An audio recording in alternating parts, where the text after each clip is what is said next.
Hello बच्चों, welcome to Nikhil classes. I am your educator Malvika ma'am. तो कैसे हैं आप सभी लोग। आज की क्लास है हमारा पार्ट 2 सेल चैप्टर का, जिसमें हम जानेंगे स्ट्रक्चर ऑफ अ सेल, मतलब कि सेल के अंदर कौन कौन से पार्ट्स पाए जाते हैं। लेकिन उससे पहले कर लेते हैं हम एक क्विक रिवीजन कि अपने फर्स्ट पार्ट में हमने क्या क्या चीज़ें कवर की। तो हमने देखा था कि सेल क्या होता है। तो सेल है हमारा fundamental, structural and functional unit of all living beings.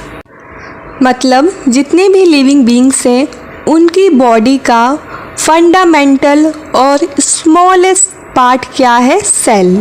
फिर हमने देखा every cell has its own life, मतलब कि जितने भी सेल्स होते हैं उनकी क्या होती है, एक लाइफ साइकिल। क्योंकि एक टाइम के बाद क्या होता है, वो ओल्ड और वीक हो जाते हैं, तो उनको रिप्लेस कर दिया जाता है न्यू सेल से।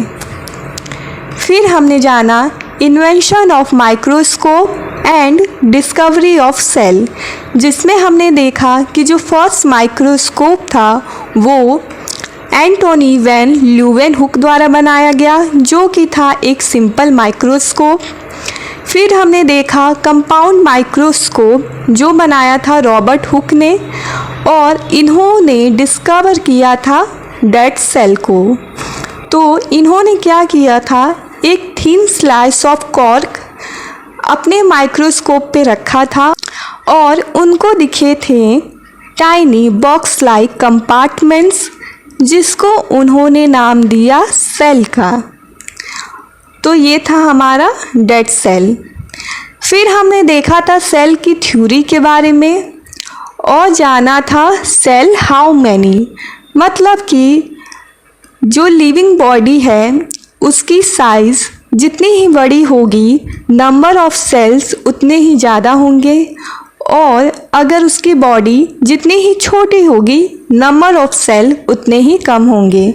जिसमें हमने देखा था सिंगल सेल, फ्यू सेल और मल्टी सेल के बारे में। फिर हमने देखा था कि स्मॉलेस्ट सेल कौन से हैं, लॉन्गेस्ट कौन से हैं और लार्जेस्ट कौन से हैं, और जाना सेल के शेप के बारे में, जिसमें हमने देखा आरबीसी, डब्ल्यूबीसी की आरबीसी कैसा होता है, सर्कुलर होता है। डब्ल्यूबीसी का क्या होता है, कोई फिक्स शेप नहीं होता है। और नर्व सेल देखा, ये भी क्या होते हैं, लॉन्ग होते हैं। मसल सेल्स भी क्या होते हैं, लॉन्ग होते हैं। और हमने जाना था गार्ड सेल के बारे में, जो कहाँ पाए जाते हैं, स्टोमेटा में। तो इतनी चीज़ों को हमने अपने फर्स्ट पार्ट में कवर किया था और आज हम देखेंगे स्ट्रक्चर ऑफ अ सेल। तो चलिए क्लास को शुरू करते हैं। Structure of a cell. तो अभी तक हमने देखा कि जो सेल है वो क्या है, हमारी लाइफ का फंडामेंटल यूनिट। अब हम जानेंगे कि इस सेल में कौन कौन से पार्ट्स पाए जाते हैं और वो अपने फंक्शन को कैसे करते हैं। तो जनरली मोस्टली जो सेल होते हैं उनमें 3 एसेंशियल पार्ट्स पाए जाते हैं। एक होता है हमारा सेल मेम्ब्रेन, एक होता है हमारा न्यूक्लियस, और लास्ट है हमारा साइटोप्लाज्म। तो जैसे आप यहाँ पर देख सकते हैं, ये है हमारा एनिमल सेल और ये है हमारा प्लांट सेल। तो जैसा अभी हमने देखा कि 3 चीज़ें हैं जो मोस्टली हर सेल में पाई जाती हैं। तो जैसे ये हमारा एनिमल सेल है, तो इसमें ये देखिए, ये रहा हमारा न्यूक्लियस, और ये जो पूरा लिक्विड भरा हुआ है वो है हमारा साइटोप्लाज्म, और ये जो किनारे किनारे साइड बाय साइड जिससे सेल क्या है, घिरा हुआ है, वो है हमारा सेल मेम्ब्रेन। इसी तरह से हमारा प्लांट सेल में भी है, ये रहा हमारा न्यूक्लियस, और ये जो लिक्विड है वो हो गया हमारा साइटोप्लाज्म, और ये जो सेल चारों तरफ से घिरा है वो क्या हो जाता है, हमारा सेल मेम्ब्रेन। Cell membrane. तो जैसा आप देख सकते हैं, चाहे वो एनिमल सेल हो या प्लांट सेल हो, क्या होते हैं, इनमें बहुत सारे पार्ट्स और लिक्विड पाए जाते हैं। तो जो हमारा ईच सेल होता है वो सराउंडेड किससे होता है? सेल मेम्ब्रेन से। सेल मेम्ब्रेन बेसिकली क्या करता है कि जो भी सेल के अंदर पार्ट्स होते हैं, लिक्विड होते हैं, उनको सेल के बाहर नहीं आने देता। जैसे कि हम कहीं पर भी जाते हैं तो हमें अपना सामान ले जाना होता है, तो हम उसको किस में कैरी करते हैं? कैरी बैग में, ताकि वो बाहर गिरे नहीं। उसी तरीके से जो सेल मेम्ब्रेन है वो वर्क करता है as a carry bag for cell. तो ये जो हमारा सेल मेम्ब्रेन होता है उसमें क्या होते हैं? बहुत ही फाइन पोर्स पाए जाते हैं, जिसके थ्रू ही जो सब्सटेंस होते हैं जिनको सेल के अंदर जाना होता है या बाहर निकलना होता है, तो इसी के थ्रू वो अंदर बाहर करते हैं।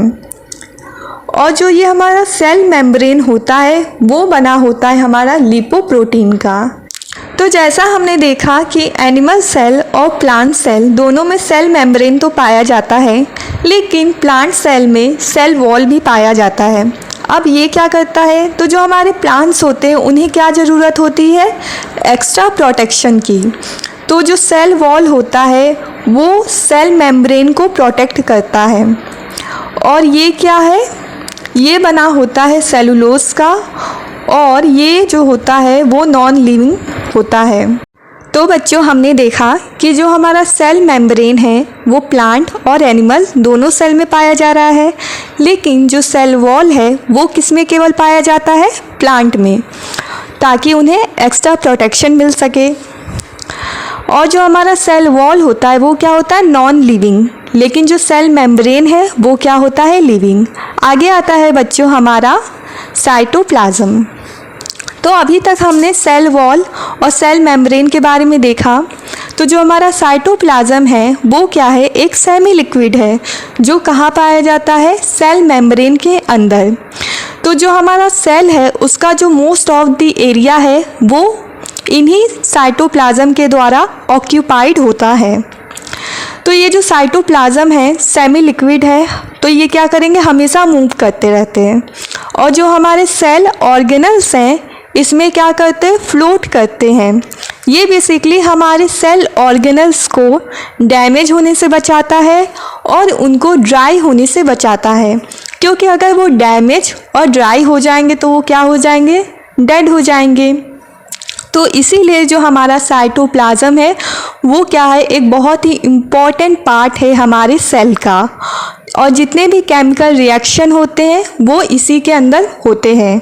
और जो हमारे सेल के ऑर्गेनल्स है वो तो इसके अंदर पाए ही जाते हैं। ठीक है, तो साइटोप्लाज्म में हमारे क्या पाए जाते हैं? सेल के ऑर्गेनल्स पाए जाते हैं। तो हमारा जो पहला ऑर्गेनल है वो है एंडोप्लाज्मिक रेक्टिकुलम, जिसे हम लोग ER भी कहते हैं। तो जैसा कि आप देख सकते हैं जो हमारा ER है वो किसके अंदर है? सेल मेम्ब्रेन के, और साइटोप्लाज्म में क्या है? ये फ्लोट कर रहा है। इसका जो ये किससे कनेक्टेड है? हमारे सेल मेम्ब्रेन और न्यूक्लियस मेम्ब्रेन से क्या होता है? कनेक्टेड होता है। लेकिन ये ज़रूरी नहीं है कि जितने भी हमारे ER हैं वो सभी क्या हो? न्यूक्लियस मेम्ब्रेन से कनेक्टेड ही हो। ये क्या होते हैं? ट्यूब की तरह फैले होते हैं और क्या है? एक नेटवर्क सिस्टम की तरह वर्क करते हैं, ताकि जो भी मटेरियल होते हैं जैसे कि फैट है, प्रोटीन है, उनको ट्रांसपोर्ट करने में हेल्प हो सके।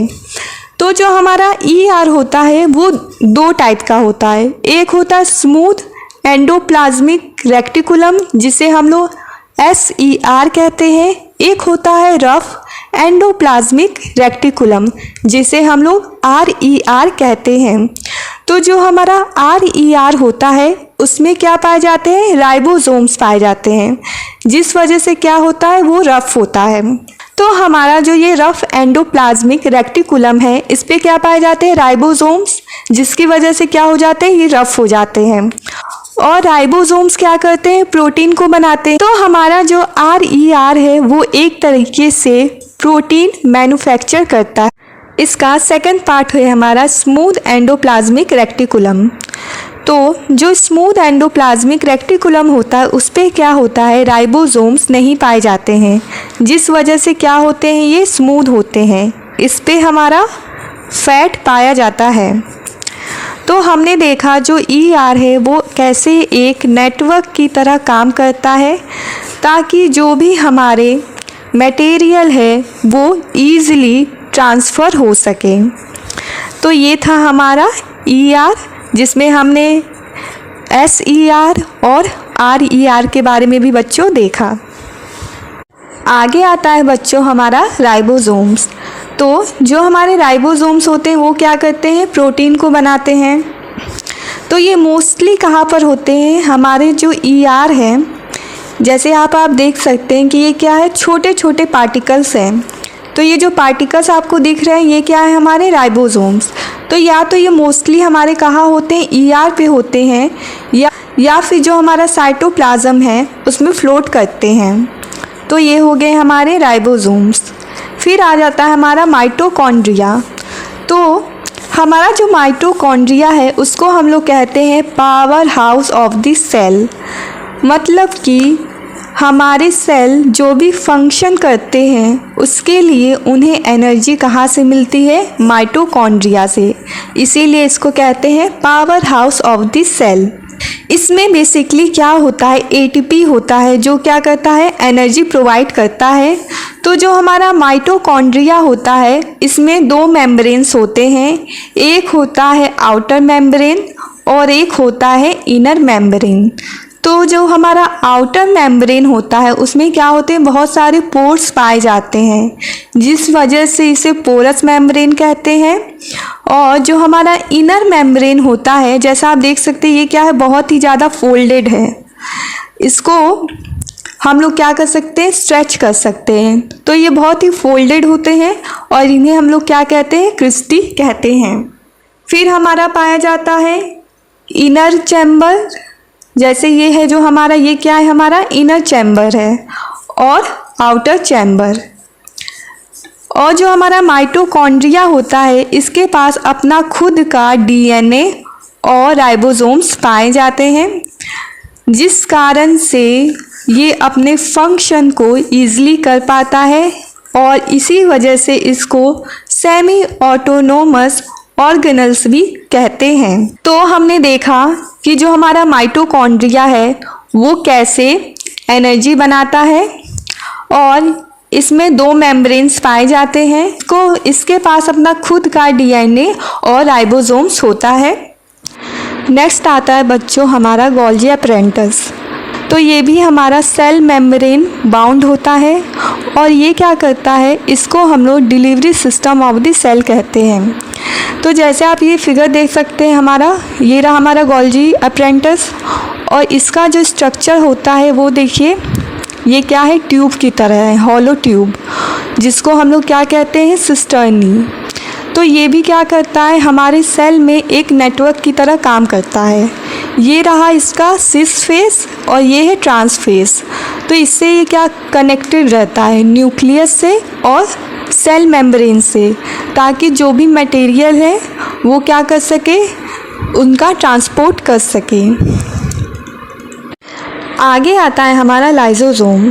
तो ये बेसिकली क्या करते हैं बच्चों, इसका जो जैसे आप स्ट्रक्चर देख सकते हैं ये कैसा है, सेक लाइक है और इसके अंदर फिल होता है क्या, हमारे डाइजेस्टिव एंजाइम। तो ये क्या करता है, बेसिकली ये क्लीनिंग का काम करता है। मतलब जो भी जैसे फॉरेन सब्सटेंस होते हैं अराउंड देम, मतलब जो भी ऐसे पार्टिकल्स होते हैं जो हमारे सेल का पार्ट नहीं होते हैं, वो क्या करता है, उनको क्लीन कर देता है। और जो भी हमारे सेल के डैमेज पार्ट होते हैं उनको क्या करता है, ये डिस्ट्रॉय कर देता है अपने एंजाइम से, और जिसके कारण इसको सुसाइड बैग भी कहते हैं, क्योंकि उसके पास क्या है, डाइजेस्टिव एंजाइम, जिससे वो क्या करता है, चीज़ों को जो डैमेज हो गई हैं या जो हमारे सेल का पार्ट नहीं है उसको क्लीन करता है। आगे आ जाता है बच्चों हमारा सेंट्रोसोम्स। तो ये क्या होते हैं, ये केवल एनिमल सेल में ही पाए जाते हैं और ये इन्वॉल्व होते हैं सेल डिवीज़न प्रोसेस में। मतलब कि जो हमारा सेल डिवीज़न प्रोसेस होता है इसमें इनका इन्वॉल्वमेंट होता है।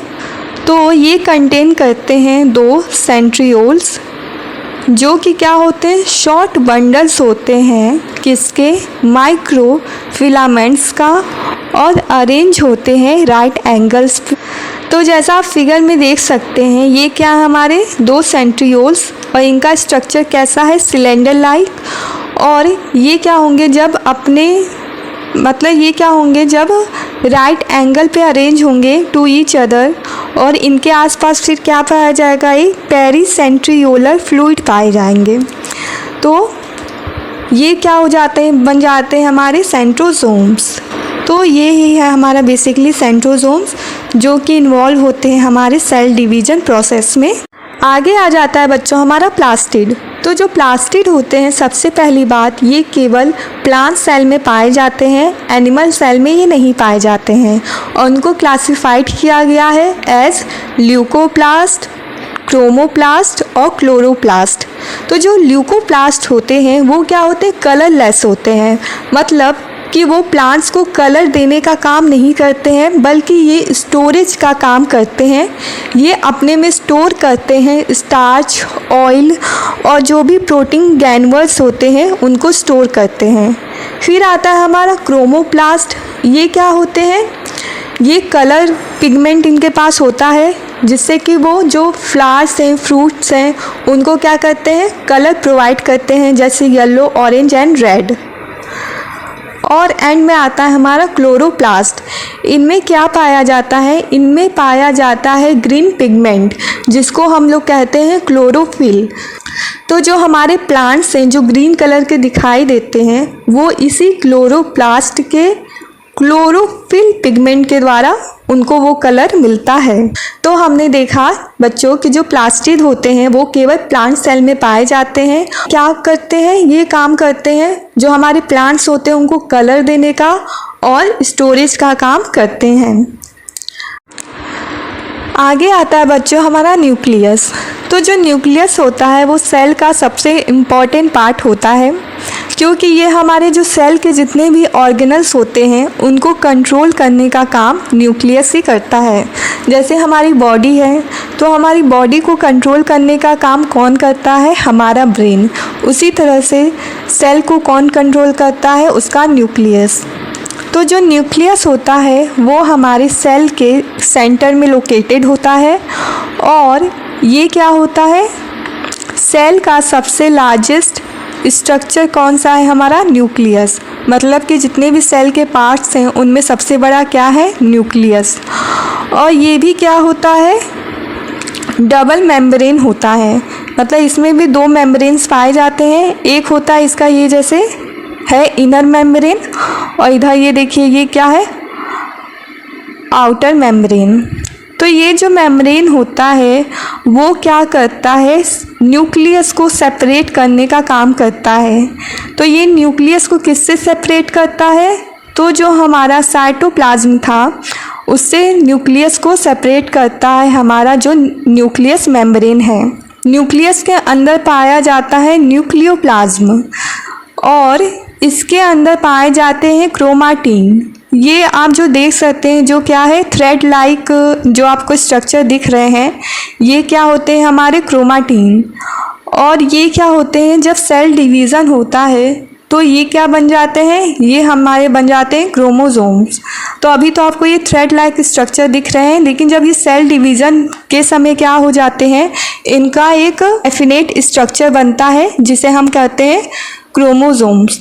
और क्रोमोसोम्स में क्या होता है हमारा डीएनए और जीन्स। तो मतलब जितने भी हमारी इंफॉर्मेशन रहती है वो किस में होती है, हमारी क्रोमोसोम्स में।